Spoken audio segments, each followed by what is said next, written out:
Dans les rues animées de Lagos, la vie s'écoule, faite de labeur et de rêves silencieux. Amina Bello, une jeune mère, vend ses produits sur le trottoir, son fils de quelques mois blotti contre sa poitrine. Elle ignore encore que le destin s'apprête à frapper, et que son histoire, faite de douleur et d'amour, deviendra un jour la trame d'une légende. Amina était la force incarnée, une femme qui luttait pour survivre et offrir un avenir à son fils. Mais son destin fut tragiquement détourné. Un jour, alors qu'elle vendait ses marchandises, une puissante 4x4 s'arrêta. Deux hommes en descendirent et, avec une violence soudaine, arrachèrent le bébé de ses bras. Son cri de désespoir se perdit dans le tumulte des rues. L'histoire d'Amina et de son fils kidnappé fit le tour du monde. Les médias internationaux s'emparèrent de l'affaire. Mais les jours devinrent des semaines, et les semaines des années. La piste s'estompa. Le mystère resta entier. Mais loin, très loin, un petit garçon grandissait, sans savoir qu'il était au centre de cette histoire. Dès son plus jeune âge, Adeyemi savait qu'il portait en lui une énigme. Élevé dans le faste, il avait tout, sauf la réponse à sa propre existence. Ses parents adoptifs ne s'étaient jamais voilé la face, mais leur récit était dénué d'humanité. « Ta mère t'a laissé bébé, elle a dit qu'elle ne voulait pas t'élever », répétait Akintinde d'un ton monocorde, comme pour clore le sujet. Adeyemi, fondateur d'un empire dans le raffinage de pétrole et jeune milliardaire, ne s'était jamais fait à cette version aride de son histoire. La nuit, alors que le monde s'endormait, il fixait le plafond, torturé par une question lancinante, était-il un enfant de l'amour ou une erreur destinée à être effacée? Après la mort d'Akintinde, Adeyemi décida de mettre de l'ordre dans les affaires familiales. Parmi les documents séculaires et les objets de valeur, il découvrit un coffre-fort resté verrouillé pendant des années. À l'intérieur, une enveloppe jaunie par le temps attira son attention. En l'ouvrant, son cœur manqua de battre un instant. Il y avait une vieille photographie, une jeune femme à la peau d'ébène, aux yeux fatigués mais profonds, tenant dans ses bras un nouveau-né à la peau plus claire. Au verso de la photo, une inscription manuscrite, Amina Bello, 1994. Accompagnant la photographie se trouvaient les papiers d'adoption et un rapport juridique. Le document révélait une vérité qu'on lui avait dissimulée, sa mère, veuve après la perte de son mari, un enseignant, avait déclaré qu'elle n'avait pas les moyens financiers, émotionnels ou sociaux d'élever son fils.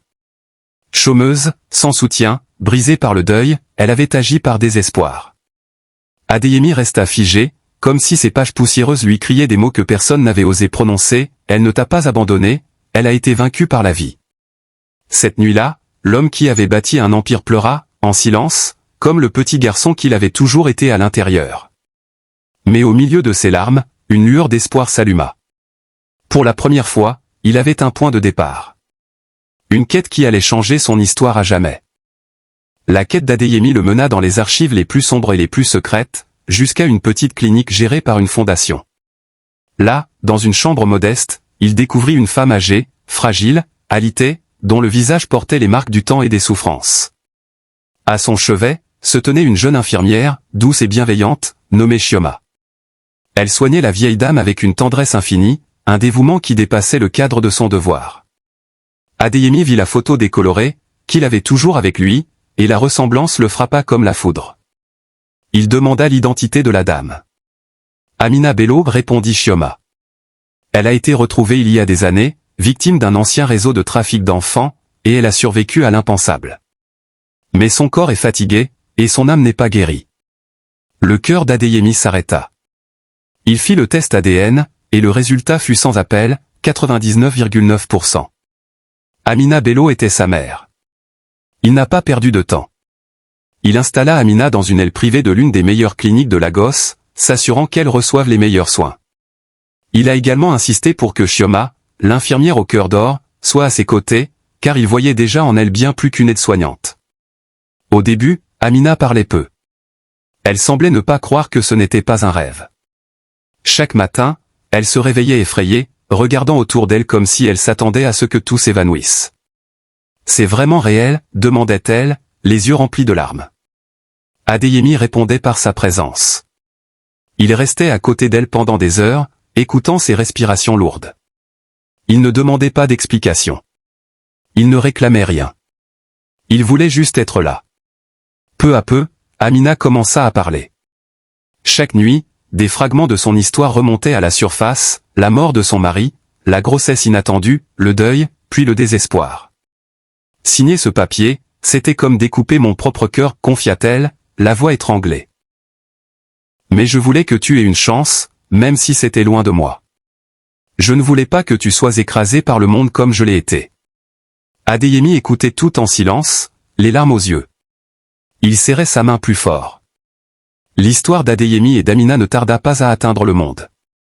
Un simple cliché d'eux sortant de la clinique main dans la main lança une vague d'articles et d'interviews.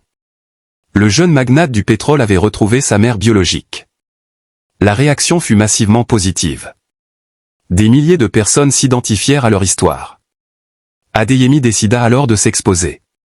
Devant des millions de téléspectateurs, il présenta sa mère avec fierté. Cette femme ici à côté de moi est ma mère.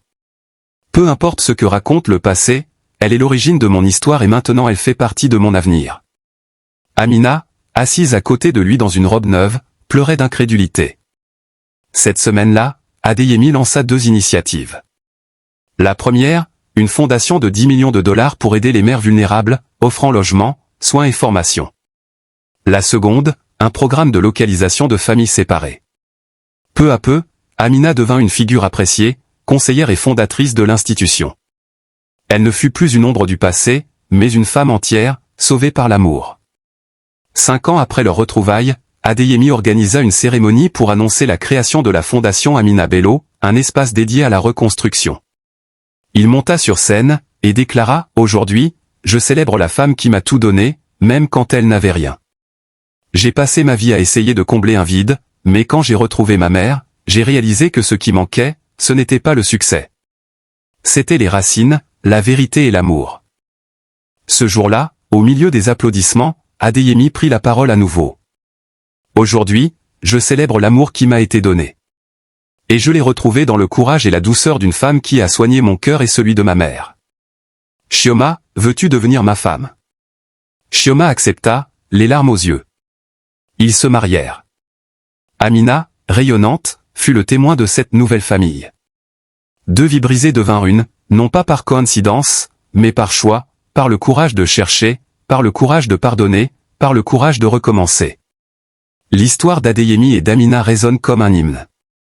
L'amour, quand il est vrai, n'a pas de prix. Le destin, qui les avait réunis par un coup de chance tragique, a finalement joué son dernier tour. Malgré l'amour retrouvé, la paix et la richesse, le passé a fini par reprendre ses droits. Amina est partie en paix, le cœur apaisé, mais emportant avec elle le secret de la culpabilité et de la douleur qu'elle a toujours gardée. Adeyemi, devenu un homme accompli, a regardé sa mère s'éteindre, il a senti un vide qu'aucune réussite ne pourra combler. L'histoire n'a pas eu de fin parfaite, car la vie, dans toute sa complexité, ne se résume pas à un simple conte de fées.